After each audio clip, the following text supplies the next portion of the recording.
दिवाली की सजावट। अरे भाई कहाँ हो सब, जल्दी से आओ। आज आप लोग काम से इतना जल्दी आ गए?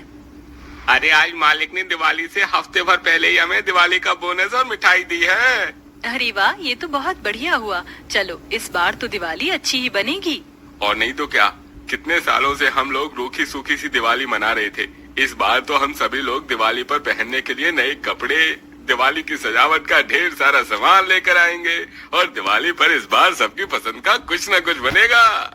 पांचों भाई श्याम, माधव, गोपाल, मुकेश और सुरेश एक साथ एक ही फैक्ट्री में काम किया करते थे। पांचों भाइयों को दिवाली से हफ्ते भर पहले ही दिवाली का बोनस मिल जाता है, जिसके चलते पूरे घर। रूपाली बहू, ये बोनस के पैसे तू संभाल के रख दे। कल बाजार लगेगा तो दिवाली की शॉपिंग करने को चले जाएंगे।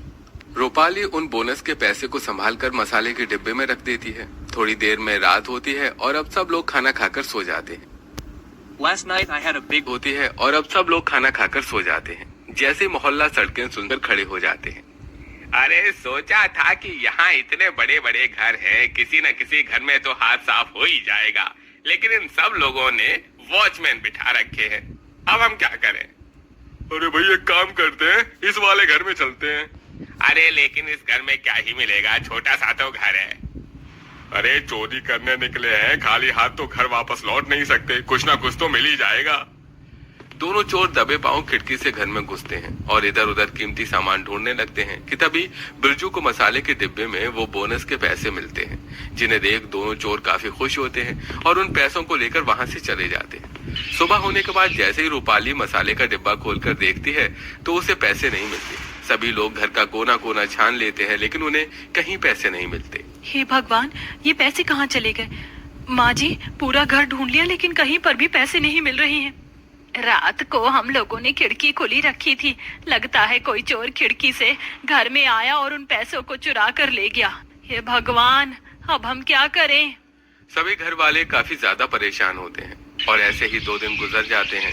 पांचों भाई अपनी फैक्ट्री के सेठ से दिवाली बनाने के लिए कुछ पैसे एडवांस मांगते हैं, लेकिन सेठ उन्हें पैसा देने से साफ इनकार कर देता है। सब मेरी ही गलती थी। अगर मैं पैसों को सही जगह पर रखती तो वो चोरी नहीं होते और इस साल हम सब भी हंसी खुशी दिवाली मना पाते। रूपाली आखिरकार कब तक खुद को दोष देती रहोगी? जो होना होता है वो होकर ही रहता है। पांचों बहू का चेहरा काफी ज्यादा उतर जाता है।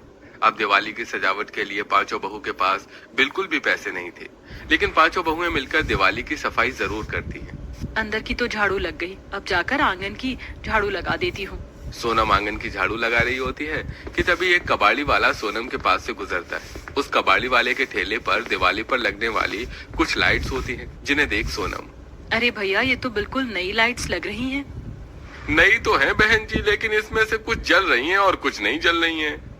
सोनम उस लड़ी को लेकर जैसे ही जलाती है तो उसमें से कुछ लाइट्स खराब होती हैं तो कुछ सही होती हैं, जिन्हें देख सोनम, जो खराब लाइट है मैं उन्हें निकाल दूंगी और जो सही वाली हैं उन्हें आपस में जोड़ दूंगी। दिवाली की सजावट के लिए कम से कम हमारे पास लड़ी का इंतजाम तो हो जाएगा।